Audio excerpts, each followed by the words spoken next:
All right, so David Pollack on the phone from College Gameday, ESPN's College Gameday. I follow you on Twitter, so I know you were watching the Florida State game the same time I was. 4th and goal, the play that everybody's talking about, 2-yard line. Was it pass interference or was it not? Oh, that is the question. To pass interfere or not to, huh? I mean, that seems like that's what's been talked about. And you know what? I don't have a problem with it being called, and I wouldn't have a problem with it if it wasn't called. And that's the honest opinion, because I think when you look at the play, I thought Everett Golson did a great job. He saw pressure. He checked to a man beater, basically, where you could get rub routes and get pick routes. And it's not like this is like a special play that never happens in college football. This happens all the time. It happens all throughout a game. I think when Fuller went to run a slant, like to just clear out and clear that guy out, you saw Ramsey, the corner, jump inside real quick.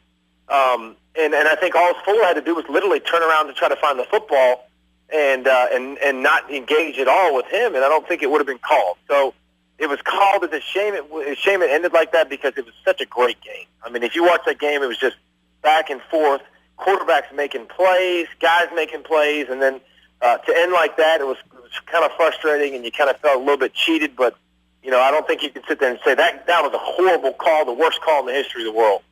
Now, is the only reason we saw that is because FSU went to the refs about pick plays earlier in the game? Well, maybe that's part of it. It's in their head and it's in the back of their mind. But I think it's tough for a ref to make that call in that situation unless they feel really confident about it. So I think they obviously must have felt like it was definitely pass interference on the offense. But it didn't look like to me like it was like, oh my God, I've never seen a play that bad. Like those Right. happen throughout a college football game. I mean, all the time on every series they're happening. David Pollack, you were one of the leaders on that early 2000s Georgia team. You were amazing linebacker. Now, as a leader and as a guy who played the game and now commentates the game, College Gameday, do you think Jameis Winston should have even been in that game? Well, I mean, if you're going to start talking about the autograph thing, then yeah, I think he should have been in that game, because you could take a lot of high-profile, great players off a lot of great teams right now that have a lot of authenticated signatures online. I mean, Right. He's not the only one that's been doing that. So I think if that's your beef, then no, I wouldn't have taken him off the field. I think he should have been on the field. Now, there's other stuff that he's done throughout the course of his time at Florida State that you might look at that's a lot more egregious, but yeah, he's a good player, man. I tell you what, I feel bad for Jimbo because he has to deal with him, but you also feel like Jimbo should also feel really good to have to deal with him. You know what I'm saying? Like, Right. so good, and he's so smart on the field, and he's such a good QB that it makes life easy for Jimbo. But the stuff off the field has got to be just a constant headache, with all the stuff that's gone on with him and all the stuff that's happened. FSU is going to run the table now, right? They got Louisville on Thursday night, not this Thursday, but the next one, and that's a really good defense in Louisville. Now, offensively, they got Devontae Parker back last week, who's one of the best receivers in college football, who's a jump ball machine. Just throw it up and he'll come down with it. So that game is going to be a tough one. Tough atmosphere, good fans. So that they have to get through that one, and then once they get through that one, if they get through that one, then you could start to crown them Denny Green style if you want to. Very nice. Now, we just got word this morning Archie Manning is stepping down from the playoff committee for health reasons. Nothing too serious, just enough that he doesn't feel like he can dedicate enough time to it. Is there any concern, like for you, a guy who watches as closely as you do, that with the human element involved, we could see this at a more crucial time during the process where a guy or a woman has to step down?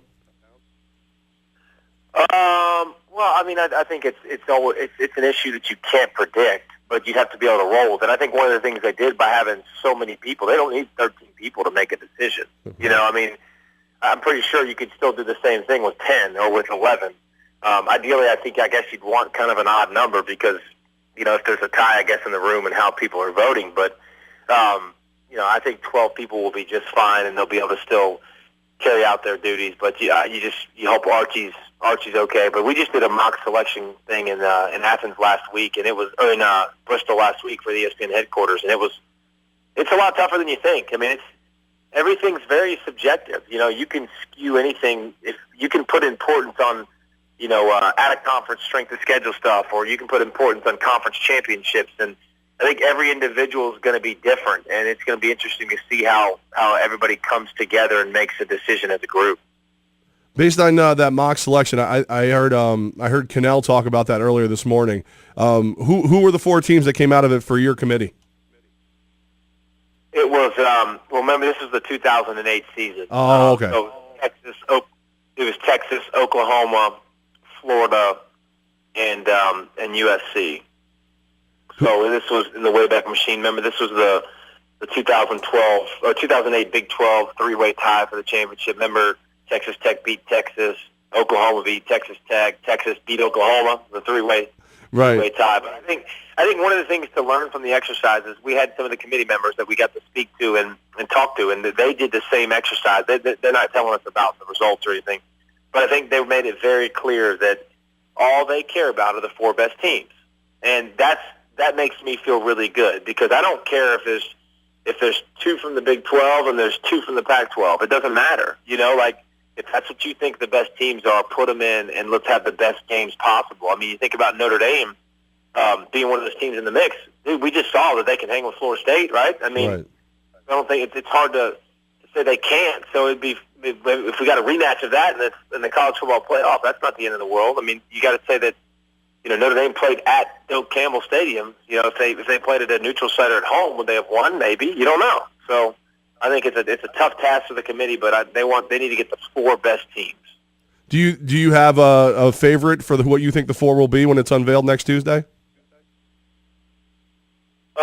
Well, next week, obviously, a lot can change, but I think right now you're looking at some form of, the 2 Mississippi schools and Florida State obviously, make the top 3 easily. Now, listen, Ole Miss obviously has a tough game, and playing in Death Valley is a tough atmosphere. I don't think LSU is one of their best teams, but they can obviously still get beat. So I think that those 3 teams will be at the top, and then you're going to look at some form of rotation about whatever you like. I mean, I think an interesting team in that mix is Kansas State.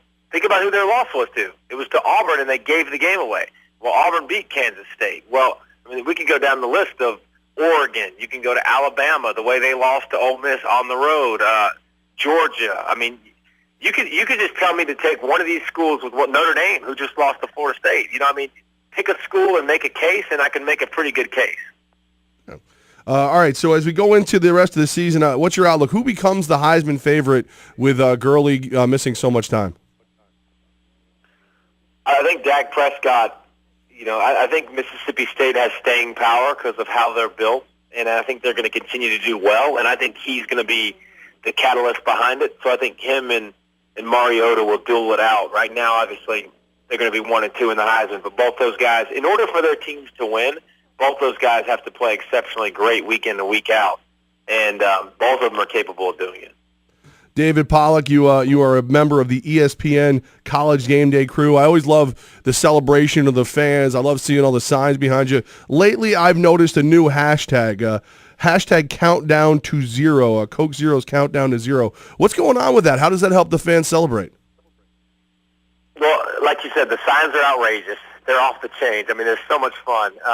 And then you got the Section 0 where people are, dressed up looking crazy, representing their fan base, and just you get to see all these people, camping out, and there's so many good fans at these different locations, and Coke Zero kind of centralized where you can go to find it, and if you just put hashtag countdown to 0, you can show how good a fan you are. You can put your tailgates on there. You can put you and your family dressing up for a particular game, whatever you're going to see, and just show how big of a fan you are, and you can just put that hashtag on there, and it makes it cool because you can go on there and look at all the crazy people, all the fanatics, the fans out there. David Pollack, former NFL linebacker, the star of that early 2000s Georgia team. Thanks so much for joining us today, and I really appreciate you making time. No problem. Have a great one, bud. You too, Dave.